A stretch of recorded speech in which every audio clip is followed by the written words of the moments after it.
Netherlands அணிக்கு எதிரான உலகக்கோப்பை போட்டியில் அமெரிக்க அணி 93 ரன்கள் வித்தியாசத்தில் அபார வெற்றி பெற்றது.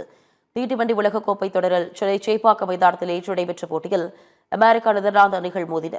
இதில் முதலில் ஆடிய அமெரிக்க அணி நிர்ணயிக்கப்பட்ட 20 ஓவர்களில் 6 விக்கெட் இழப்பிற்கு 196 ரன்கள் குவித்தது. அந்த அணியில் அதிகபட்சமாக செய்துஜா முக்கமல்லா 79 ரன்கள் விளாசினார். இதையடுத்து கடின இலக்குடன் களமிறங்கிய நெதர்லாந்து அணி 16 ஓவர்களில் 103 ரன்களுக்கு சுருண்டது. இதன் மூலம் அமெரிக்க அணி 93 ரன்கள் வித்தியாசத்தில் அபார வெற்றி பெற்றது. அமெரிக்க அணி சார்பில் சர்மித் சிங் 4 விக்கெட்டுகளை வீழ்த்தினார். கொழும்புவில் நேற்று காலை நடைபெற்ற போட்டியில் ஆஸ்திரேலியா ஜிம்பாப்வே அணிகள் மோதின. இதில் முதலில் ஆடிய ஜிம்பாப்வே அணி நிர்ணயிக்கப்பட்ட 20 ஓவர்களில் 2 விக்கெட் இழப்பிற்கு 169 ரன்கள் எடுத்தது. இதையடுத்து களமிறங்கிய ஆஸ்திரேலிய அணி அடுத்தடுத்து விக்கெட்டுகளை இழந்து தடுமாறியது. இதனால் அந்த அணி 19.3 ஓவரில் 146 ரன்களுக்கு ஆல் அவுட் ஆனது.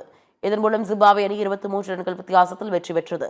ஜிம்பாப்வே தரப்பில் முசரபாடி 4 விக்கெட்டுகளை கைப்பற்றினார்.